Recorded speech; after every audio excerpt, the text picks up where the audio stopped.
Hey all, Ron here from Military Images Magazine with a new episode of Life on the Civil War Research Trail. In a recent video, I shared several reactions from the Southern press to the shooting of General Thomas Jonathan Stonewall Jackson by his own men late in the second day of the Battle of Chancellorsville and his death on May 10th, 1863, from complications following the amputation of his arm. The newspaper editorials, as one might expect, expressed sorrow and grief suitable to the occasion for the loss of their most beloved and successful military leader, second only to Robert E. Lee. One viewer asked about the reaction of the northern newspapers, the northern press. So I went and took a look and picked out some examples that show a range of reactions from a smattering of these news organizations across the Union. But before we dig in, I want to note this unusual etching picture here of Jackson by sculptor Frederick Volck, who was well known for his busts of prominent American figures. He was of military age during the Civil War period and did all of his work in the mid to late 19th century. This artwork is in the collection of the National Portrait Gallery. So let's now dig in. We'll start with the May 15th issue of the Chicago Tribune. This is 5 days after Stonewall's death. The Tribune confirms the reports and publishes an obituary in another part of the newspaper. The editor's column passes its judgment on Jackson in a short paragraph. So let's start with what the editors had to say about the passing of Jackson. The intelligence is fully confirmed of the death of Stonewall Jackson, to which event and a sketch of his life we devote a little space elsewhere with a view to bury, not praise him. He, at least among the frantic horde, was not misguided, but from a deliberate choice embarked in the scheme to ruin his country. Such men will live as criminals, not as heroes, when the black record of the rebellion is completed and accorded its place in history.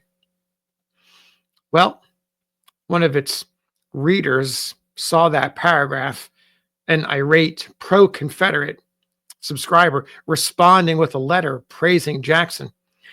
The Tribune didn't publish the letter, but it did print its reaction to the letter, which called out the writer for poor spelling and then proceeded to tear down Jackson. So here's that editorial in the next day's paper, it'll be May 16th. Starts and it's titled Stonewall Jackson, and it starts, "Some resident rebel has evidently had a bad spell over our yesterday's brief comment on Stonewall Jackson and has sent us a portion of the spell in a letter of shocking chirography signed Liberty of Speech, Freedom of the Press, Constitution."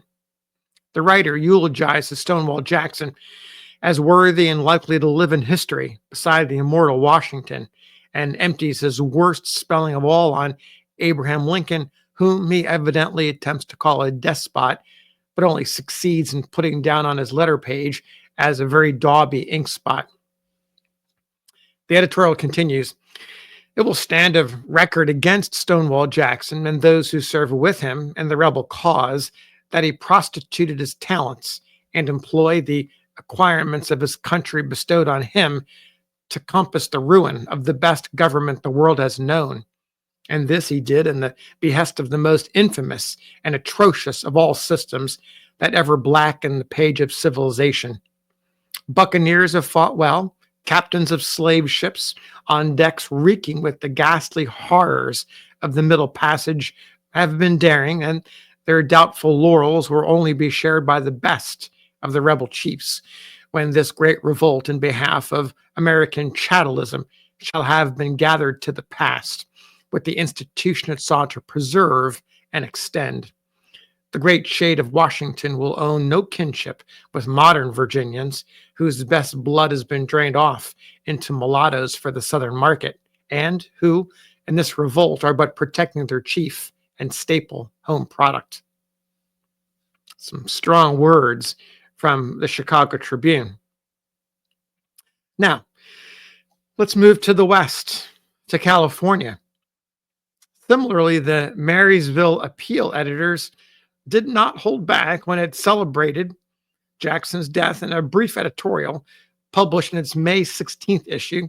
That's the same day that the Chicago Tribune came out with its diatribe against Jackson.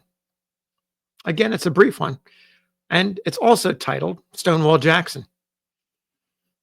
Begins, Union men are rejoiced at the death of this active rebel general.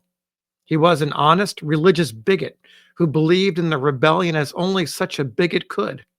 If the war continues much longer, most of the leading conspirators will be killed off, which will facilitate the settlement of the terms of peace and rid our kind-hearted president of an ugly duty, to some extent at least. So there's the Marysville Appeal, a short, to the point editorial. Now, I'll share one more with you. This is from another newspaper, the Portland Daily Press, Portland, Maine. They took a more pragmatic view, acknowledging Jackson for his successes and praising him for his convictions, a lesson to possibly be learned and emulated. So let me read this editorial to you. Again, like the others, all with the same title, Stonewall Jackson.